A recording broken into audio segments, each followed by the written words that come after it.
Bonjour, nous sommes dans notre 5e leçon, la leçon qui porte sur les 10 qualités principales que vous devez développer pour votre leadership. Vous vous poserez la question, pourquoi nous avons sélectionné 10 seulement? Oui, nous avons sélectionné 10 qualités, mais la science du leadership a identifié 230 qualités. Et les 230 qualités qu'il faut avoir pour le bon leadership ont été identifiées avec le temps. Donc, le leadership de 1950 n'est pas le leadership de ce siècle. Plus le moment a évolué, plus la science a évolué, plus le leadership a évolué aussi comme toute autre science. Et à l'ère qu'il est, nous avons déjà 230 qualités qu'un bon leader doit avoir. Et la meilleure façon de mieux le transmettre, c'est par synthèse. Vous vous direz quelles sont les 10 qualités du leadership. Les 10 qualités, parmi les 230, qui sont les principales, c'est-à-dire qui sont les mieux exigées, sont celles-ci. Première qualité, il faut motiver et respecter vos collaborateurs. Vous savez, quand vous voulez développer votre sens de leadership, vous devez avoir ce que vous savez que si vous ne le faites pas, vous serez fragilisé. Si vous faites, vous allez encore mieux satisfaire vos collaborateurs, mais aussi vous allez satisfaire ceux-là qui sont bénéficiaires de votre vision et de votre mission. Que signifie motiver les collaborateurs? Que signifie respecter les collaborateurs? C'est-à-dire quoi?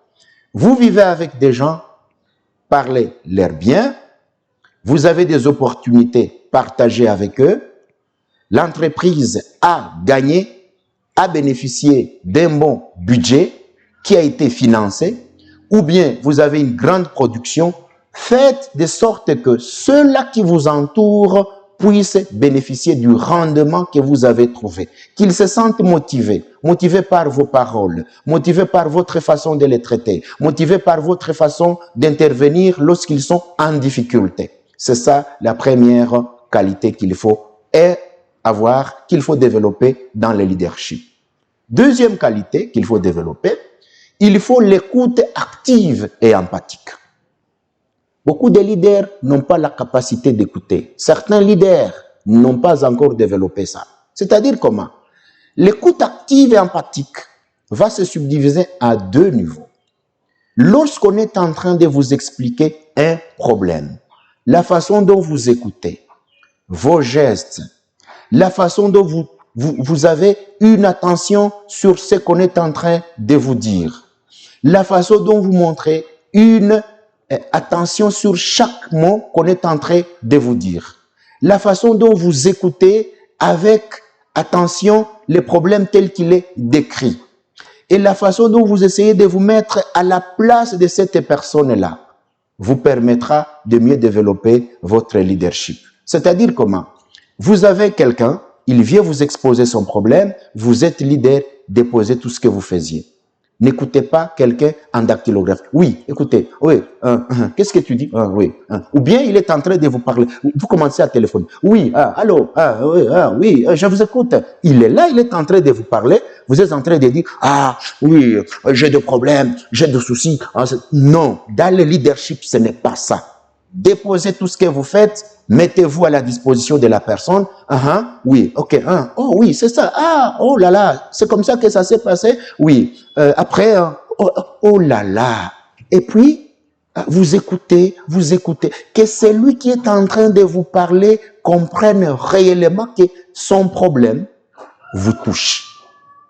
Qu'il comprenne que ce qu'il est en train de vous expliquer a une place dans vous. Mais ce genre de leader, ce genre de responsable à qui vous vous adressez, mais vous trouvez qu'ils ne sont même pas avec vous, bien qu'ils soient devant vous. Ça, c'est déjà un échec. Et c'est une chose à corriger. Troisième chose, c'est que nous appelons, le leader doit être émotionnellement stable. Qu'est-ce que signifie être émotionnellement stable? Un leader, c'est quelqu'un qui ne doit pas être trouvé à tout moment affecté par les problèmes. Les émotions du leader ne doivent pas les submerger. Submerger, c'est-à-dire quand un leader est en train de traverser des problèmes, soit des difficultés, où il est en face des incidents, où il est en face des événements, son émotion doit être calme. Il ne doit pas être quelqu'un qui est très émotionnel. C'est-à-dire qu'un leader doit savoir gérer ses joies, ses colères, ses déceptions. Toutes les choses qui lui arrivent ne peuvent pas l'empêcher de mieux faire son travail. Et c'est ça ce qu'on appelle émotionnellement stable. Vous dirigez une église, vous dirigez un groupe de gens, vous dirigez une association, vous dirigez une entreprise, vous dirigez un parti politique, ou vous dirigez une organisation humanitaire, de quel que ce soit. Vous avez un problème qui est survenu. Vous êtes dans la période de la gestion des crises. Il y a une crise qui vient d'arriver dans votre organisation. Soit les gens sont morts, soit il y a un incendie, ou bien soit, par exemple, l'organisation est menacée, par exemple, de faillite. Vous devez arriver à être stable. Pourquoi il doit être stable? Tout le monde regarde le leader. On va voir ce qu'il va dire. On va voir ce que notre chef va dire. On va voir ce qu'il va dire. Et tout le monde va se référer à vous. Arrivons, par exemple, à ce que vous trouvez le chef le matin, ou le leader, ou le responsable, il est déjà troublé, il est déjà dépassé, vous lui parlez, il ne sait pas, il est comme ça. Je ne comprends pas moi aussi. Et directement, tout le monde va se relâcher. Mais quand les gens trouvent le leader, on vient lui parler d'un problème. Il vous dit, oui, je suis informé.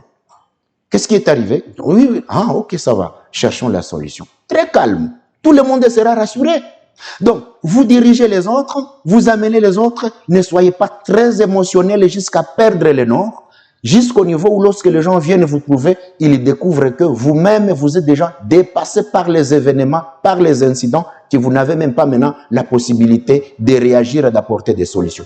C'est la raison pour laquelle la quatrième chose qu'il faut ajouter, le leadership demande que le leader soit quelqu'un qui est capable de prendre des décisions en temps réel, de prendre des initiatives en temps réel.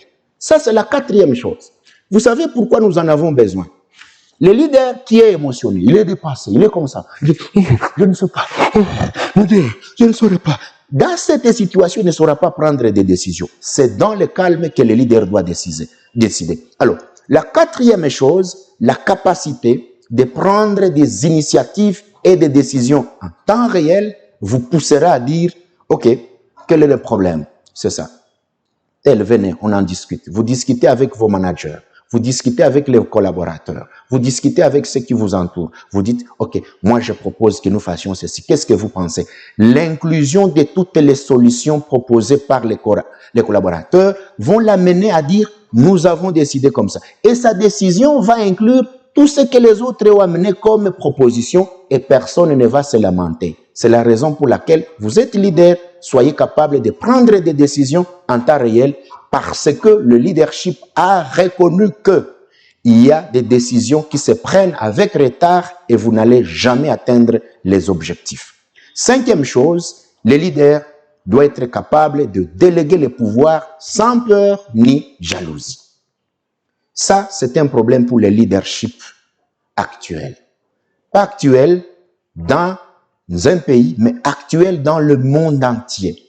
Vous trouvez des pasteurs, ils ont des gens qui prêchent mieux dans leurs églises. Au lieu de les aimer, de les encourager, de les amener à mieux travailler, à se sentir très heureux, on les combat.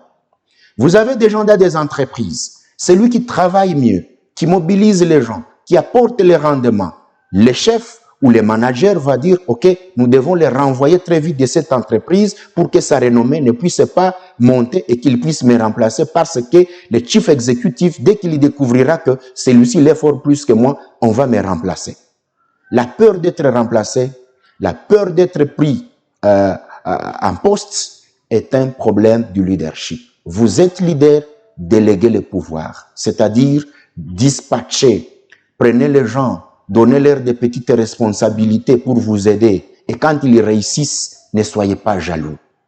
Ne combattez pas des gens, ne combattez pas. Vous ne pouvez pas les combattre si vous trouvez qu'ils sont en avance. Ceux-là qui travaillent avec vous, qui travaillent mieux, sont encouragés, mais pas à combattre. Dès que vous êtes leader et que vous commencez à vous débarrasser progressivement de ceux-là qui travaillent mieux, par exemple, dans une entreprise, dans une société, ça devient une fragilisation. Sixième chose, il faut avoir la capacité d'influencer positivement sans manipuler les gens. Qu'est-ce que signifie influencer positivement sans manipuler les gens? Trop de leaders font la manipulation. Je vais peut-être expliquer un peu ce que signifie la manipulation. La manipulation, c'est cette façon dont la personne peut amener les gens à faire des actions en leur montrant que c'est pour leur intérêt alors que c'est pour son propre intérêt. À ce moment-là, c'est la manipulation. La manipulation est mauvaise en leadership. Alors, l'influence positive, c'est-à-dire comment? Vous amenez les gens à faire des choses en leur montrant que c'est pour leur intérêt et réellement, ils trouveront que c'est leur intérêt qui était réellement projeté. Et ça, c'est ce que nous appelons la sixième qualité. Vous avez des gens avec vous, amenez-les à vous aimer, à travailler mieux, à travailler pour le compte de votre entreprise, à travailler pour le compte de votre parti, à travailler pour le compte de votre société, qu'ils sentent que ce que vous êtes en train de semer en eux les pousse à travailler avec joie pour l'intérêt général, mais pas pour vous. Les jours que les gens découvrent qu'ils vous servent, mais qui ne servent pas l'association, qui ne servent pas l'entreprise, qui ne servent pas la majeure partie de vos bénéficiaires, ils vont se décourager. Septième chose, le leader doit savoir communiquer efficacement sa vision. La communication. Ça va faire partie aussi de notre sujet, pas aujourd'hui. Vous devez savoir communiquer. Beaucoup de personnes, quand elles sont en train de diriger les autres, plus vous gardez silence, vous créez des questions dans les gens. Plus vous parlez beaucoup, vous les amenez à développer ce que vous dites. Plus vous ne leur dites pas ce que vous faites. Vous ne leur dites pas ce que vous êtes censé faire. Vous ne leur dites pas la prochaine étape. Vous ne leur dites pas où est le problème, où est-ce qu'il faut apporter telle solution. Vous allez les fragiliser. Vous allez créer des rumeurs. Vous allez créer des questionnements dans des têtes des gens. C'est pourquoi dans le leadership, il est demandé que les leaders fassent ce qu'on appelle la stratégie de communication. Des réunions, des messages, des entretiens individuels avec les agents. Vous sentez qu'il y a un besoin, vous dialoguez avec eux. Vous faites les feedbacks, c'est-à-dire quelque chose a été fait, vous leur donnez le compte rendu. Et c'est ça la communication. Ça va être très nécessaire d'avoir toujours un feedback communicationnel. Huitième chose, vous devez inspirer les gens qui sont supérieurs à vous à mieux faire. Ça, c'est la huitième chose. Qu'est-ce qu'il faut développer? C'est-à-dire que quand vous travaillez quelque part, vous êtes dans une société, vous êtes dans une entreprise, vous êtes dans une organisation, rassurez-vous que la supériorité que les gens ont sur vous est aussi sujet à des attentes. Ceux-là qui vous supervisent, vos chefs, vos responsables, vos managers, vos chefs exécutifs, ils attendent quelque chose de vous. Alors, que signifie le leadership que nous avons appelé de 360 degrés? C'est-à-dire que vous influencez non seulement ceux qui sont égaux à vous, vous influencez non seulement ceux qui sont en dessous de vous, mais vous influencez aussi ceux qui sont aussi supérieurs à vous. C'est-à-dire, ceux-là qui sont à des niveaux de responsabilité peuvent bénéficier de votre capacité. C'est-à-dire que vous réfléchissez sur un problème, le lendemain, vous dites au chef, ou bien manager, ou bien superviseur, j'ai une idée.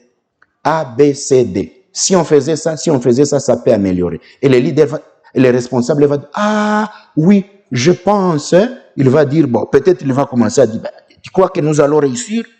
Tu crois que nous allons réussir? Tu dis, oui, je crois que nous pouvons réussir de cette façon, si nous faisons ça. Vous devez générer des idées à soumettre à vos responsables pour que plus ils vont vous suivre, plus ils vont travailler avec vous ils trouveront en vous un monsieur ou une dame ou une demoiselle qui génère des idées pour que l'entreprise ou l'organisation avance. Mais ceux-là qui disent, on va me donner les ordres, je vais les exécuter. On va me donner les ordres, je vais les exécuter. On n'a pas encore dit quelque chose, nous ne ferons rien. C'est pas le leadership. Donc le leadership n'est pas seulement d'être pour ceux qui sont en dessous de vous, mais c'est pour même ceux qui sont supérieurs. Et c'est comme ça que vous allez travailler. Après un temps, les gens vous disent, ah, nous avons travaillé avec tel, il avait des bonnes idées. Même quand il venait me parler, il me communiquait et il m'inspirait des choses à faire. Un leader doit inspirer ceux qui sont supérieurs à lui. Neuvième, il doit être intègre et participatif. Que signifie l'intégrité? L'intégrité, c'est-à-dire que vous travaillez de sorte qu'on n'a rien à vous reprocher. Si vous êtes leader, vous dirigez les gens, vous collaborez avec les gens, vous avez une responsabilité sur un groupe. Soyez intègre et participatif.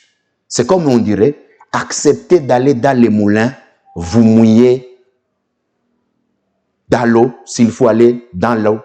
Acceptez d'aller dans les moulins, à ce que vous puissiez avoir de la poudre sur vous. Acceptez d'aller dans l'eau.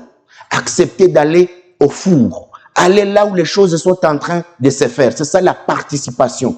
C'est pas ce leader-là qui dit « faites, mais moi je ne le ferai pas ». C'est pas ce leader qui dit « moi je veux que vous puissiez travailler de cette façon », mais lui-même ne le fait pas. Un bon leader, il dit, il fait. Il prêche par l'exemple. Vous êtes pasteur d'une église. Vous prêchez contre les péchés. Que l'église voit que vous-même, vous ne faites pas ces péchés. Vous êtes responsable d'une équipe de travail, par exemple, sur terrain. Oui, ne restez pas au bureau en train de parler. Descendez aussi sur terrain, faire la même chose que les gens de terrain. Et c'est ce qui va faire à ce que les gens trouvent en vous un participatif, mais pas un quelqu'un qui est apathique. Ça, c'est très important. Donc, ce que nous appelons le leadership participatif. Un leader qui est capable de se confondre avec les gens. Vous arrivez, vous ne pourrez même pas les trouver. Je vais vous donner même un petit exemple de ce leader participatif. Des fois, quand le leader est avec les gens, il est en train de travailler certaines choses, il peut vous arriver même de poser la question. Qui est chef parmi ces gens? On va vous dire, je ne les retrouve pas. C'est lui. Ah!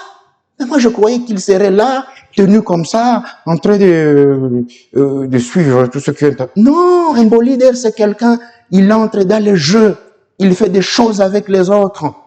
Il dit des choses, il les fait aussi. Et il le fait par des exemples. Et le dernier exemple, ou la dernière qualité, c'est reconnaître ses erreurs, ses échecs, les corriger et tirer des leçons. La dernière chose, la qualité qu'il faut développer. Vous ne serez jamais un leader qui ne commettra jamais des erreurs, parce que vous êtes humain. Mais ce que le leadership vous demande, c'est que quand vous avez commis une erreur, quand vous avez commis quelque chose qui vous fragilise, quand vous avez échoué de faire ce que vous devriez faire, reconnaissez-les. Dites, je m'excuse, chers collègues, on n'a pas atteint telle chose, c'est à cause de moi. Acceptez.